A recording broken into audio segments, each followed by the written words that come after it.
현재 여의도 정치권 최대 이슈가 아닐까 싶은데요. 더불어시민당 비례대표 15번 양정숙 당선인의 논란이 쉽게 가라앉지 않고 있습니다. 부적절한 재산 증식 의혹에 의해서 이번에는 부동산과 관련해서 논란까지 추가로 하나 더 나왔습니다. 더불어민주당과 시민당 측의 움직임도 빨라지고 있습니다. 26일에 다시 한번 사퇴 권고를 했습니다. 그런데 양정숙 당선인이 거부를 했고 세 가지 항목으로 선관위 그리고 검찰 고발을 동시에 진행할 것이고 이 고발은 더불어민주당과 더불어시민당이 공동으로 추진하기로 했습니다. 동생이 증여세 낸 부분하고요, 상속세 낸 부분에 대해서는 다 소명을 했고요. 저는 일단은 제가 민주당 출신이니까 일단 민주당으로 돌아가서 거기서 좀 의논해서 그걸 결정하고 싶습니다. 일단 당사자는 물러날 생각이 전혀 없는 것 같습니다. 김태현 변호사님. 먼저 이 얘기를 좀 해볼게요. 그러니까 더불어시민당은 그렇다 치더라도 집권 여당인 민주당까지 고발을 공동 추진 중이다. 이건 좀 의미가 있는 거 아닙니까? 근데 양정숙 당선이 앞서 이제 인터뷰한 거 보시면 민주당 돌아간다면서요, 본인은. 그죠? 그리고 어차피 사실 민주당에서 추천해서 더불어시민당은 속된 말로 약간 플랫폼 형태고 더불어민주당 출신, 그다음에 다른 소수정당 출신들이 만든 비례대표 정용 정당 아니겠습니까? 그러면 본인도 민주당 출신이라고 생각을 하고 있는 것 같고, 어쩐지 실제로 민주당에서 픽업이 돼서 비례대표 목소리로 더불어시민당으로 간 거기 때문에 민주당도 당사자라고 볼 수 있죠. 그러니까 민주당도 공동 고발한다는 건데, 지금 앞서 잠시 화면 보셨지만 혐의는요, 재산 축소 신고, 그다음에 부동산 명의 신탁, 그다음에 공천 업무 방해 한 세 가지 정도로 형사 처벌을 목적으로 고발한다는 거예요. 그런데 어제도 제가 이 말씀 잠깐 들었던 것 같은데, 그동안 뭐 했나요? 보시면 사퇴 권고에 대해 양정숙 당선인을 거부했다가 이미 어느 정도는 체크가 됐다는 거 아니에요? 공천 과정에서도. 그럼 그때 사퇴를 권고하고 거부했으면 그때 아예 그냥 공천 과정에서 빼버리든지 형사 고발해도 그때 하든지 이럴 수 있을 건데, 왜 총선 다 아니 무슨 뒤늦게라도 잘못된 거 바로 잡는 거에 대해서는 비판하기는 좀 그렇긴 한데, 만약에 공천 이후에 총선 이후에 이 사실을 우리가 다 알았습니다. 그러니까 지금이라도 바로 잡겠습니다. 라고 하면 모르겠는데, 보시면 그 동생이 이미 당선자 애초에 검증 과정에서 동생의 명의신탁 관련된 조세포탈 관련된 진술이 있었다는 거 아니겠습니까? 어느 정도 사실관계를 총선 전에 어느 정도는 파악한 것 같은데 왜 그때 정리를 못하고 지금 와서 하는 걸까요? 그게 제 머릿속에 그 의미를 떠나진 않아요. 장현식 변호사님, 그러면 오늘 글쎄 말 바꾸기 거짓말 논란 중에 새롭게 불거진 내용 하나 짚어볼게요.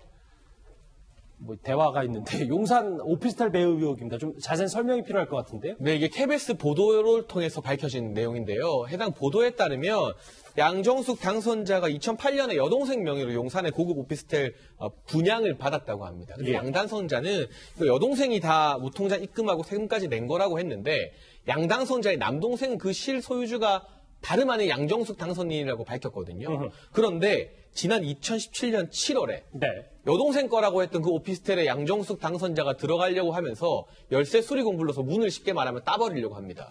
근데 그 안에 세입자가 살고 있었어요. 세입자에서는 내 집에 갑자기 누가 문 열고 억지로 들어오니까 엄청 당황스럽죠. 경찰에 신고할 수밖에 없잖아요. 경찰이 와서 사건을 조사했는데, 경찰 조사에서 양정숙 당선인이 뭐라고 말했냐. 이거 내 집이다. 내 집 팔려고 부동산에 내놨는데 문을 안 열어주고 문이 안 열려서 열쇠 수리공 부른 것뿐이다라고 말을 했는데, 이미 본인이 경찰 조사에서 이거 여동생 집이 아니라 자기가 팔려고 부동산에 내놓은 집이라는 걸 인정했다는 거잖아요. 보도 내용이 사실이라면. 그렇다면 앞선 해명과 다르게 여동생이 산 여동생 집이 아니라 본인이 여동생 명의로 산 명의 신탁을 통해서 세금을 아끼기 위해서 산 그러한 고가의 오피스텔이라는 것이죠. 이동희 의원님.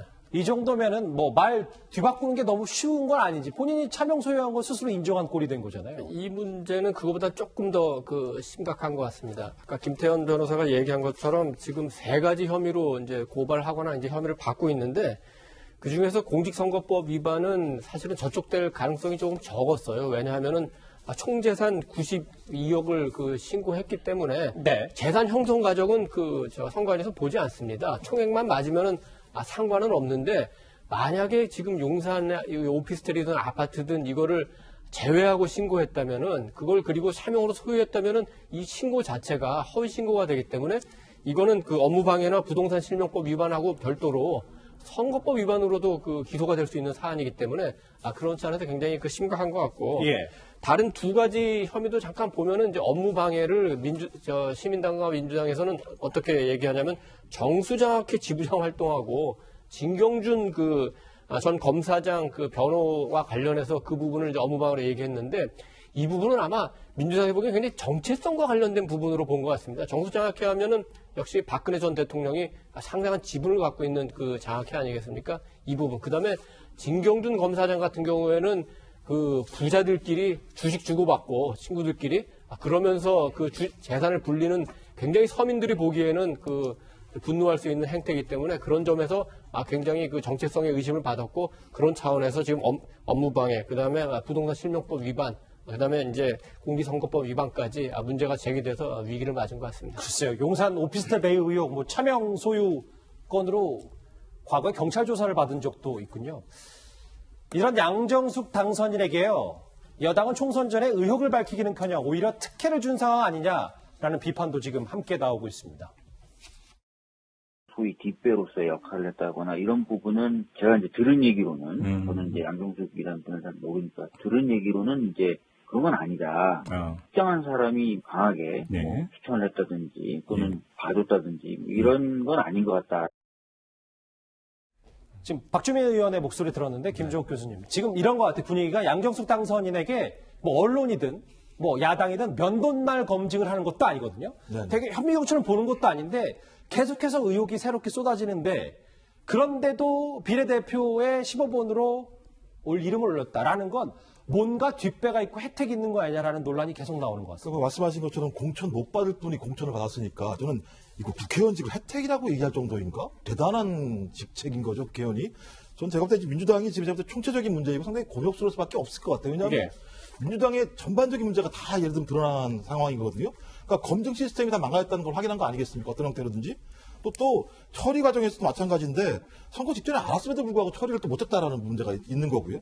세 번째 아까 말씀하신 것처럼 정수장학회 문제인데 이건 민주당 정체성과 관련된 문제인 거고 마지막 제일 중요한 건 국민 정서를 건드려버렸어요. 4년 동안 43억 원의 재산이 증가했다? 예. 그것도 강남에 있는 집들을 가지고 올라갔다? 이런 분을 민주당이 공천을 했다? 그것도 민주당으로 따지면 5번 아니겠습니까? 따지고 보면.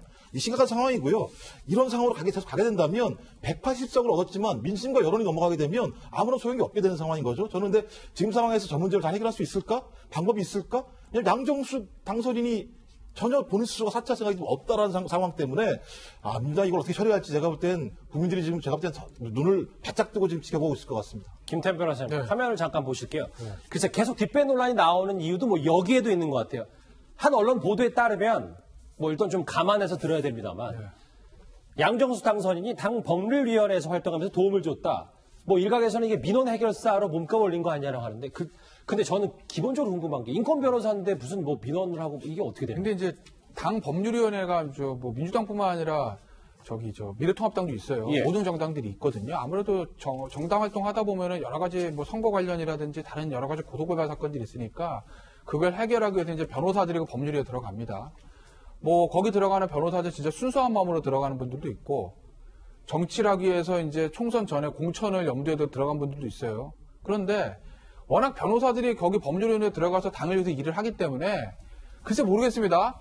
그러면 당연히 법률위원회에 들어가서 변호사가 당을 위해서 일을 하면 당연히 당에 법적인 문제가 생기면 해결해 줘야 되는 거 아니겠어요? 예. 그거 하러 들어가는 거 아니겠습니까?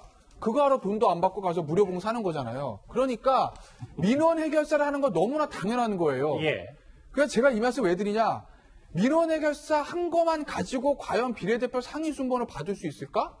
그러면 그거 받을 만한 변호사는 정말 널렸습니다. 민주당도 마찬가지고 미래통합당도 마찬가지고. 그러니까 15번인 그러니까 상위권 뭐 당선안 뭐 이런 말씀을 하시는 거죠. 그렇죠. 예. 그러니 정확한 공천 내막은 뭐 박주민 최고위원도 모른다는데 제가 어떻게 알겠습니까만 단순히 법률위원회에서 활동한 것만 가지고 예. 그것만 가지고 비례대표 상위 순번을 받기에는 민주당도 그렇고 미래통합당도 그렇고 그러기에는 경력이 좋은 괜찮은 변호사들이 당내에 너무나 많다. 그러니 뭐 때문에 이런 논란이 있음에도 불구하고 상위 순번을 끝까지 받아서 어찌됐든 간에 지금 현재 배지까지 달 수 있었는지 이게 이제 궁금해지는 거죠. 사실 지금 논란이 계속 커지고 있기 때문에 집권 여당도 사실 거리를 둘 수밖에 없어요. 아까 박주민 의원은 그러니까 뒷배는 없다라고 얘기했고 여기 보시는 서른 의원은 양정숙 당선인 만나서 자진 사퇴를 설득할 것이다라고 했어요. 장혜철 변호사님. 이게 뭐 더불어민주당, 시민당 고발한다고 형사고발? 설득한다. 근데 당사자 지금 뭐 전혀 미동도 없지 않습니까? 뭐 연락이 엇갈려서 아직 구체적인 일정도 못 잡았다고 합니다. 근데 이게 정상적인 정당이라면 서른 의원 지도부거든요. 최고위원입니다. 이제 당선돼서 4선 됐죠. 중진입니다. 이 정도 되는 인사가 만나자고 하면 연락 엇갈리는 게 제가 경험했던 정당의 풍경으로는 말이 안 되는 일이거든요. 예. 이번에 갓 당선이 된 분이. 그런데 지금 의도적으로 연락을 사실상 피하는 거라 봐야 되는 것 같고 서른 의원 말고도 여러 민주당 의원들이 음으로 양으로 연락을 하고 있고 설득을 하고 있는데 전혀 사퇴 의사가 현재까지는 없다는 게 언론 보도 내용이고요. 본인이 억울하다는 하소연을 여기저기 하고 있다는 시민당 관계자의 발언도 언론 보도에 인용이 되었습니다. 네. 그런데 이분이 계속 버티면 당선 무효 소송을 하고 법적으로 고발을 해도요. 박주민 의원이 라디오 인터뷰에 나와서 밝힌 것처럼 비슷한 전례가 있을 때 최소 2년에서 3년이 걸린다고 합니다. 그럼 2년에서 3년 동안 우리가 이렇게 문제가 많아서 공천을 한 정당에서마저도 사퇴하라고 권유하는 의원이 예. 국민의 대표 국회의원으로서 활동하는 걸 2, 3년 국민들이 지켜봐야 되는 겁니다. 1년에 수억 원의 세금이 들어가는 걸 그냥 멀뚱멀뚱 보면서요. 그 책임을 결국 누가 지는 겁니까? 그래서 저는 이런 식으로 지금 사퇴 건의하고 고발하는 것만으로 끝나는 문제가 아니다. 여기에 대해서 한 사람의 소중한 국회의원이 2, 3년 동안 형사 절차 마무리될 때까지 자격이 없다고 본인들 스스로 밝히는데도 의정활동을 하게 놔둔다면 거기에 대해서는 더불어민주당이 뒷짐지고 앉아있을 게 아니라 보다 전향적인 대책을 내놓는 등의 그러한 국민에게 실효적인 사과안을 들고 나야만 하는 굉장히 심각하고 중차대한 문제라고 생각합니다. 사실 지난주 오고돈 전 시장 성추행 파문부터요. 이번 주 양정숙 당선인의 부동산 의혹까지 여권 지금 여당 입당 잡음의 악재의 골머리를 앓고 있습니다. 그런데 이런 와중에요. 또 하나의 해프닝이 하나 있었습니다. 세계 최초 국회의원 금박지 언박싱 방송 대박이 되었고요. 이것이 바로 당선증입니다. 짜잔! 국회의원 등록을 하고 금배지를 받았습니다. 네, 이것입니다 바로. 짜잔! 하나, 둘, 셋, 넷. 따라다란따. 잃어버리면 또 주겠죠. 잃어버리면 또 안 주고요. 사야 됩니다. 사야 돼요. 38,000원 정도. 38,000원에 사서 중고나라에 10만원에 팔려요. 심각한 제품이에요. 글쎄요, 김종욱 교수님, 뭐 웃자고 하는 일에 너무 지적하는 거 아니냐라는 목소리도 있긴 합니다만 국회의원의 무게라는 거를 너무 가볍게 여기지 않냐라는 의견도 많습니다. 그러니까 이 포장지를 뜯어서 금배지를 보여주면서 뭐 38,000원을 10만 원에 팔면 신박한 재테크다 이렇게 말씀하시는 게 국민들 입장에서는 또 이분이 또 기본소득당이시지 않습니까? 이번 선거 코로나19 와중에 힘든 와중에 국민들이 참여해서 이런 구조를 만들어줬고 또 기본소득당이면 불평등 문제 풀겠다라고 하는 분들인데 저렇게 말씀하시면 기본소득당이 뭘 하려고 하는 거지라고 하는 신뢰감이 떨어질 수밖에 없다는 생각이 분명히 들어요. 예. 그래서 뭐 아직까지 뭐 초선이기도 하고 아직 국회에 입성하지 않았으니까 그럴 수도 있겠지만 저는 좀 이런 경험을 좀 아주 아픈 경험으로 삼아서 의정활동 잘했으면 좋겠어요. 저분만큼은 좀 다른 분은 모르겠지만 저분만큼 좀 의정활동 잘해서 처음에 실수가 오히려 나중에 약이 됐으면 좋겠는데 저렇게 좀 가볍게 말씀하시는 건 국민이 볼 때 납득하기는 어렵다. 앞으로 잘했으면 좋겠습니다, 진짜로. 그러니까 그 부분이에요. 김태현 변호사님.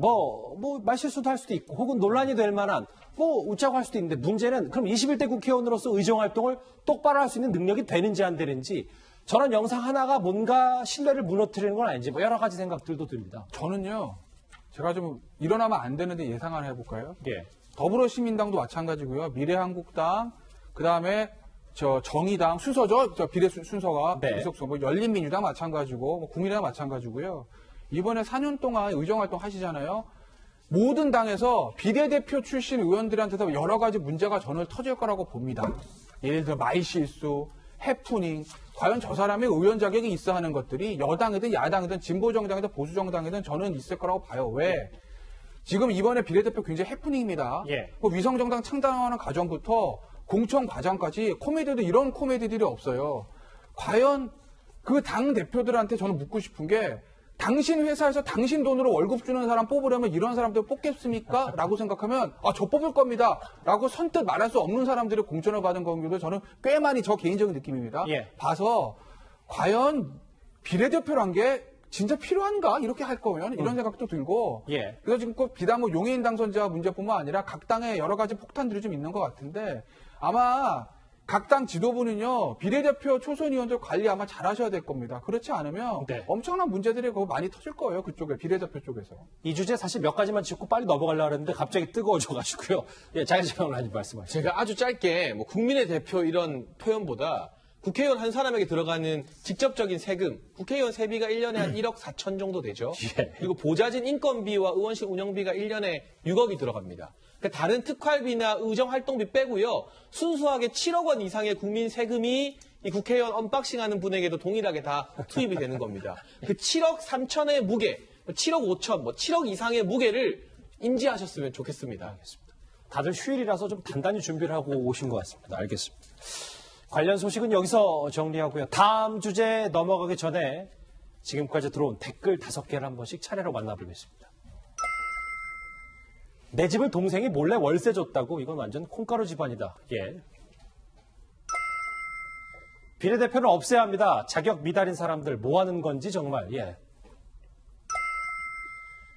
안전 때문에 눈물 짓는 국민 없게 한다더니 정부는 도대체 뭐 했나 화가 납니다. 이천 참사 말씀하시는 것 같습니다. 시공사 대표라는 저 사람도 죽을 만큼 괴롭고 무너진 상황일 텐데 너무 안타깝다. 마지막 댓글 볼까요? 글쎄 미국이 그냥 김정은 위원장 촉으로만 저러진 않을 텐데 김정은에 뭔 일이 있는 건 확실한 듯. 오늘 댓글 5개, 풍성한 댓글 5개 만나봤습니다. 바로 이어서 실시간 검색어도 만나볼까요? 오늘 시공사 그리고 이천 물류창고 화재가 계속해서 시청자들의 눈길을 끌 수밖에 없었습니다.